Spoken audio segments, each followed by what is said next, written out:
S Y B फिर से हम मिल गए हैं चैप्टर नंबर 4 के लिए, sector wise GST application and valuation framework. आज पता नहीं क्यों माइक की आवाज नहीं आ रही है, मैंने कुछ उल्टा पकड़ा है या क्या, बट ठीक है, उतनी तो सुनाई दे रही है जितनी क्लियरली आनी चाहिए। अब सामने पकड़ के बोलो क्या ऐसा ऐसा कैसा पकड़ना वो भी पता नहीं ना अपने को। ठीक है। Introduction.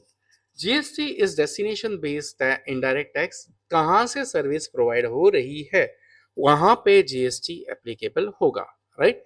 Levied on the supply of goods and services in India, it aims to create a uniform tax structure replacing fragmented indirect taxes such as VAT, service tax.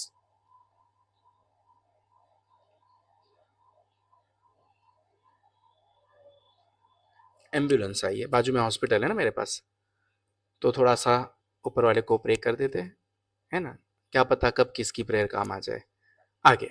तो मैंने आपको इंट्रोडक्शन में ही बोला था कि पहले बहुत सारे टैक्सेस होते थे, उन सबको रिप्लेस करने के लिए जीएसटी आ गया। GST valuation determines the taxable value of GST is applied and varies across sectors due to differences in supply chain, input structure and legal compliance requirement. बरा हर बिजनेस के हिसाब से उसके टैक्स रेट चेंज हो रहे हैं। बरा The composition scheme under GST simplifies tax compliances for small taxpayers by allowing them to pay GST at nominal rate on turnover instead of standard rates subject to prescribed condition.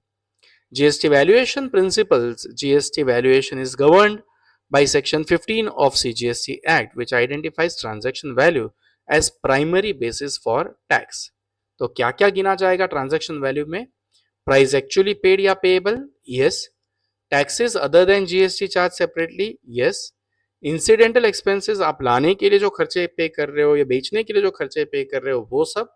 Discounts recorded before और at the supply, नहीं ये क्यों आएगा भैया? Discount है ना, ठीक है, तेरे को कितने में पड़ी वही काम की है। Discount post supply, yes. 100 में बेचकर 10% ये दिया तुमने डिस्काउंट, तो 90 में बेचा ना, राइट? सरकार आपको लूटने नहीं बैठी है, मतलब सॉरी, सरकार ने आपको लूटना नहीं चाहिए। आइडियली टैक्स सिस्टम उस हिसाब से होता है। ओके, समझने वाले समझ गए। Additional valuation mechanism, open market value, like kind goods और services valuation, cost based valuation and residual valuation. Residual मतलब बची कुची, ठीक है। कंपोजिशन स्कीम एंड ओवरव्यू, तो ओवरव्यू इसकी बहुत ले ली हमने, बरा अब तक तो सबको बाय हार्ट हो चुका है कि टर्नओवर का लिमिट क्या है, बराबर है। सर्विस सेक्टर है तो उसको लिमिट क्या है, आईटीसी लेना है नहीं लेना है, कस्टमर से टैक्स कलेक्ट करना है नहीं करना है, ई कॉमर्स पे बेचना है नहीं बेचना है। We are already aware from chapter number 1, right? Manufacturers it's 1%, traders it's 1%, restaurants not serving alcohol, अगर यही सर्विंग अल्कोहल आ जाए तो will it be claiming themselves under composition scheme? No, okay, 5%, and service providers it is 6%, ठीक है। Sector wise GST application and valuation, traders या wholesalers, तो मैंने छोटे छोटे सम्स बना के दे दिए, and you are smart enough because you have already solved in internal exams, right? And I am happy that many of you have solved. बस थोड़ा सा क्वार्टर के चक्कर में क्वार्टर हो गई, ये वाले क्वार्टर के चक्कर में ये वाले क्वार्टर का झटका लग गया, इट्स ओके, बट होता है, पहली बार है, बट आगे ध्यान रखना एक्सटर्नल के वक्त। Valuation process, GST is charge on transaction value of supply. For composition traders GST is payable on total turnover, okay. Trader turnover is 80 lakhs and composition rate is 1%, तो 80 lakhs पे 1%, कितने zero निकलेंगे? 2। 80 lakhs में कितने हैं? 6 में से 2 गए 4, 80,000, ओके। कैलसी की जरूरत नहीं है प्रैक्टिकली स्पीकिंग, बस थोड़ा सा दिमाग पे प्रेशर देना, अपने आप हो जाएगा। कंडीशंस क्या है? Cannot issue tax invoice on the bill of supply, must mention composition taxable person not eligible to collect tax on supplies, no ITC claim is permitted. अगर मैन्युफैक्चरर हो आप, तो manufacturer covers raw material into finished products and supplies them through trade channel. Basic price है, packaging and logistic charges है, accessories cost है, सब contract और job के एडिशन है, एक्स फैक्ट्री वैल्यूएशन अगर है तो वो, तो ये सारी चीजें आएगी ऑब्वियसली। देखो मैं रॉ मटेरियल लाता हूँ, बनाते वक्त मुझे खर्चे हो रहे, बाहर निकालते वक्त मुझे खर्चे हो रहे, उसको मेंटेन करने के खर्चे हो रहे, right? So every expense will be included for valuing the product. X factory prices is 10 lakhs, packing charges is 50,000, freight is 25,000, discount is 30,000. Discount add होगा या लेस? वेरी गुड, लेस, बराबर है। तो 10 लाख और 50 और 25, 10 लाख 75 माइनस 30, 10 लाख 45। ओके, अब उसको tax rate कितना है? 1%। तो 10 लाख 45 पे 1%, 2 जीरो चले जाएंगे तो कितना बचेगा? 1 जीरो, यानी कि 10450। डन। लेकिन क्या ये तंबाकू वाले को एप्लीकेबल है? नहीं। पान मसाला वाले को? नहीं। आइसक्रीम वाले को? नहीं। ये नई नई वाला कोई पिक्चर है ना संजय दत्त वाला, मुझे एक स्टूडेंट याद आ गया, कुशाग्र, उसको कुछ भी बोला था नहीं, और वो इंटर स्टेट आउटवर्ड सप्लाई नहीं कर सकता। तीसरा सेक्टर हमने कौन सा पकड़ा हुआ है? रेस्टोरेंट। तो वी ऑल आर अवेयर कि रेस्टोरेंट को टैक्स कितना है? 5%, लेकिन दारू बेच सकता नहीं है, right? Normal scheme 5% GST with ITC applicable to standalone restaurants, takeaways, cloud kitchens. Composition scheme में भी 5% ही है, लेकिन अल्कोहल नहीं, ITC नहीं और इंटरस्टेट सप्लाई भी नहीं। सर रेस्टोरेंट कहाँ इंटरस्टेट सप्लाई करेगा? ये डाउट आना चाहिए। अगर ये डाउट है तो महाराष्ट्र से या वसई से सिर्फ 2 घंटा दूर दमन वापी स्टेशन है। वापी स्टेशन से अगर आप अंदर जाओगे तो दमन है, बराबर।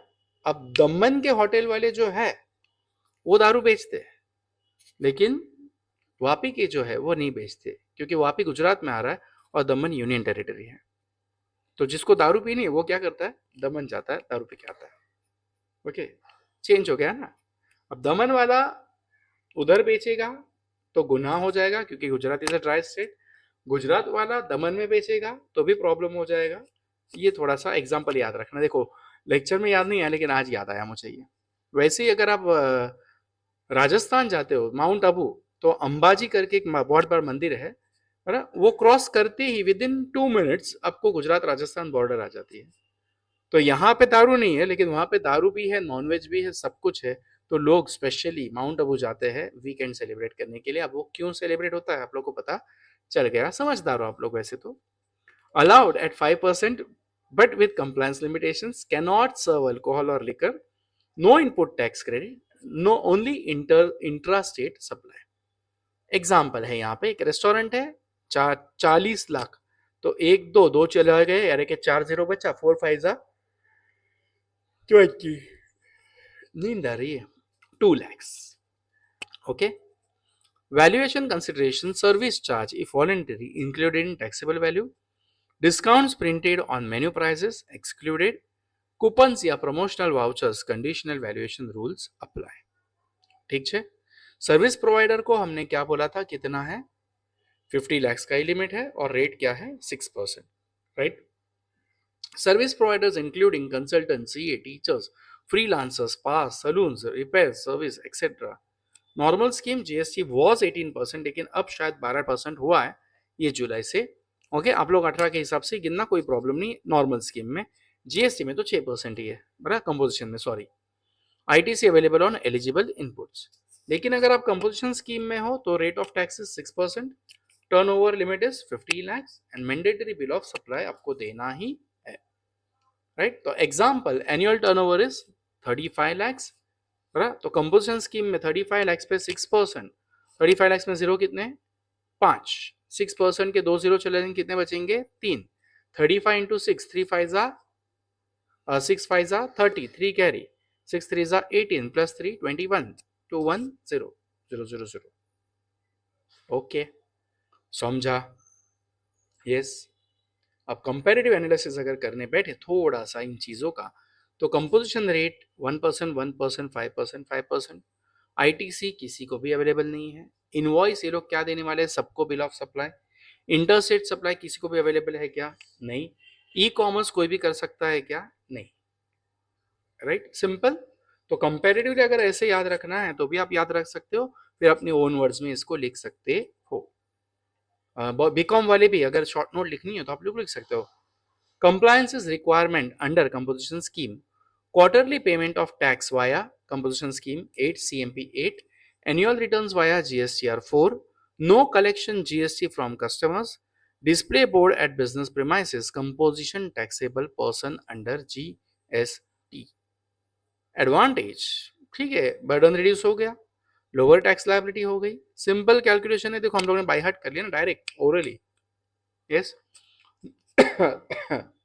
No ITC availability, effective competitiveness, no ideal for businesses with high input tax and growth restricted due to turnover limit। आप चाहो तो भी अपने बिजनेस को ज्यादा बड़ा नहीं कर पाओगे, राइट। तो कंक्लूजन इससे हमें यही समझ में आ रहा है कि छोटे मोटे ट्रेडर्स को कंपोजिशन स्कीम अच्छा है, लेकिन बड़े बिजनेसमैन को कंपोजिशन स्कीम थोड़ा सा हानिकारक हो सकता है, क्योंकि आपकी ग्रोथ रुक जाएगी, आपकी टैक्स जो बेनिफिट मिल रहा है ITC का वगैरह वो आपको त्याग करना पड़ेगा, राइट। सो ऐसा एक मिक्स कंक्लूजन आप लोग दे देना। फिर वही अपने मल्टीपल क्वेश्चंस, MCQs है, फिल इन द ब्लैंक्स है, ट्रू और फॉल्स है, शॉर्ट आंसर्स है एंड लॉन्ग आंसर्स है। I hope you are able to understand. See you again after a break.